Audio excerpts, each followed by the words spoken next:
learning, right? I think if we talk about, I skipped some of the validation slides. Validation, what it really is all about for me is you need to discover the things you do not know yet. And that's very hard to discover the things you do not know. Because all the things you know, you took them into account and you built them into your plans, right? Or in your business models, or in your products. They're in there. Those are the things you know. But there's so much out there you do not know. And that's why you want to do validation, because you want to learn as many of the things you do not know yet, so that you can change your product or adjust your model so that it will work, right? Because it's so annoying if you came up with something like, oh shit, didn't think about this stupid little thing, and now my whole product doesn't work, right? That's what you want to prevent happening, right? It's the fail fast thing, right? You want to explore that early on. And so it's all about the learning. So it's very important that throughout the process you clearly understand what are the assumptions that I actually have. Because everything that you have at this moment, if it's just on a paper version, it's just an assumption, right? It's just something, a guess. And it could be an educated guess, yes, but it's still a guess. And you need to test that. So what are your assumptions and how can you test them? Basically what the loop looks like is, what is your idea?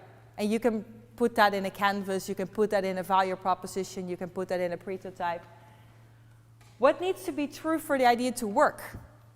Right? What really needs to be true? Because if that one thing is not true, the whole model will fall apart. It doesn't work anymore. What is that critical thing? How can you test that? And what do you learn from every test? And how does that change your idea? And what's the next thing to test?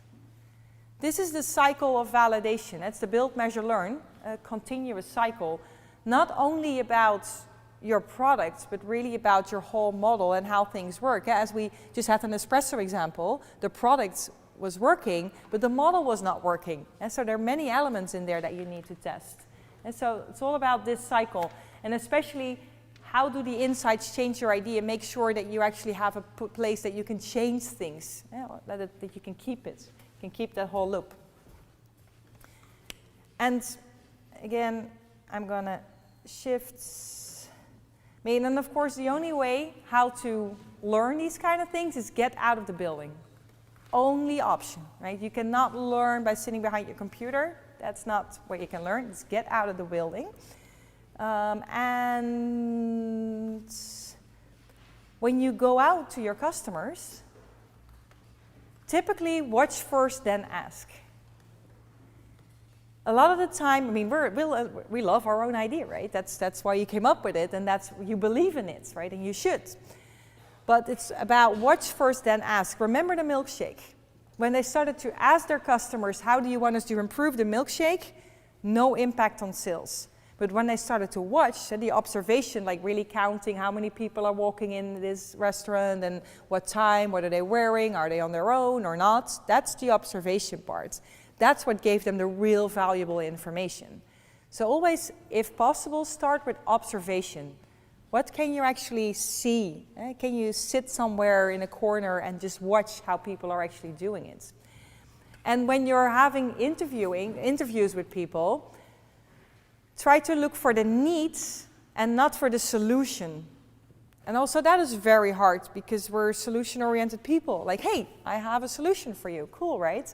But first, it's always, what is the job to be done? What is really the need behind that? Because if that job to be done is not correct, then your solution is not solving anything, right? So that's typically the first thing that you need to check. Make sense? Yeah? 2 hours is long. I can see a bit like, yeah. And so typically there are 3 stages in the validation. First thing is the problem-solution fit.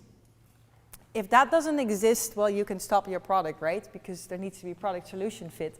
And I mean, you now recognize this map. First, you need to confirm the job to be done. Is this really the job to be done? Is this really important in their lives? Is this really something that they need to have fixed? Yes or no? Because if they don't want to change their flight schedule, for example, well, then the whole platform doesn't make sense. So that we need to confirm that. We typically say 3 iterations means, for example, 3 rounds of testing, and a round of testing is max 1 week. It's not that we're talking months, it's just quick rounds of testing. Test the solution, that's also the prototyping, that's what can we do in here. And of course, we need to make sure that we have that problem solution fit. So can we test that? Is that indeed, because if we know this is the job to be done, we have a solution, do they actually meet, right? Otherwise, it doesn't make sense. Problem solution fit. The next part is, show me the money. What are they willing to pay for? Because a lot of people want to have a lot, right? So everybody, oh yeah, that's a cool product. Oh, do I need to pay for it? Maybe not, right? So the willingness to pay really says something about how urgent their problem is, because it says something about the urgency of their problem, right? Compared to all the other problems that are in a person's life. Are they willing to pay for that? Show me the money. And the last phase is really the business model fit, where it's all about, can we get the whole business model working? Can we do it once and can we scale it? Can we do it large? Because like the lamp, for example, that we just had from Estonia, the little lamp, that didn't work in the business model fit because he just couldn't produce it. That didn't work the way it was set up that way. So the business model fit was not there. And so that's an example of the product solution fit.